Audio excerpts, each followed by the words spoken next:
মার শেষ রাতে ইয়েস, আমি তানুকে বলেছিলাম তুমি তোমার মতো করে পরিষ্কার করো, আমাদের বাসায় মেহমান আসবে। আর ও অলরেডি সবকিছুই পরিষ্কার করেছে, কিন্তু ফিনিশিংটা দিলাম আমি। আর চলেন আপনাদের সাথে সেটাই শেয়ার করছি। এই যে দেখেন, সুন্দর করে সবকিছু পরিষ্কার করে নিয়েছি। কি কি পরিষ্কার করে নিয়েছি জানতে হলে অবশ্যই আমাদের ব্লগটা দেখতে হবে। আর সেটা হচ্ছে ইউটিউবে।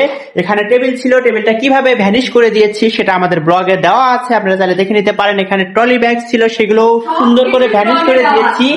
আর সবই ব্লগে দেওয়া আছে। এটা শর্ট ভিডিও আকারে আমরা প্রকাশ করব, এই কারণে কিন্তু পুরোটা আর কি শর্টকাট করে দেখাচ্ছি। আর এইভাবেই আমি ওস্তাদের মার শেষ রাতে দিয়ে দিলাম, এখন মধ্যরাত যদিও। তো কেমন হয়েছে আমার সাজানো গোছানো প্লিজ সবাই কমেন্ট করে জানাবেন। এই পাশে আলনা দিয়েছি, এই পাশে খাট, আর এই পাশে আমাদের একটা আলমারি আর একটা ওয়ারড্রব। তো সুন্দরভাবে এভাবেই কিন্তু আমরা সবকিছু গুছিয়ে নিয়েছি। এবং কেন গুছিয়ে নিয়েছি, কারণ আমাদের বাসায় মেহমান আসবে, আর মেহমানদের জন্য আমাদের গেস্ট রুমটা এভাবে সুন্দর করে গুছিয়ে নিয়েছি, একদম সুন্দর চকমকে ঝকমকে। আর রুমের মধ্যে কিন্তু অনেক বেশি স্পেস আমরা রেখেছি। আরেকটু শেয়ার করি, এখানে মানি প্ল্যান্ট থাকবে, এখনো দেইনি, এটা একটু পরে নিয়ে এসে দেব। আর এটা বারান্দাতে রেখে দিয়েছি, এখানে একটা প্ল্যান্ট রাখবো। তো সেটা অবশ্যই পরবর্তীতে কোনো ভিডিওতে হয়তো শেয়ার করব। আর আজকের ভিডিও থেকে এখানে বিদায় নিচ্ছি। কেমন হয়েছে সবাই কমেন্ট করে জানাবেন। টাটা, আল্লাহ হাফেজ।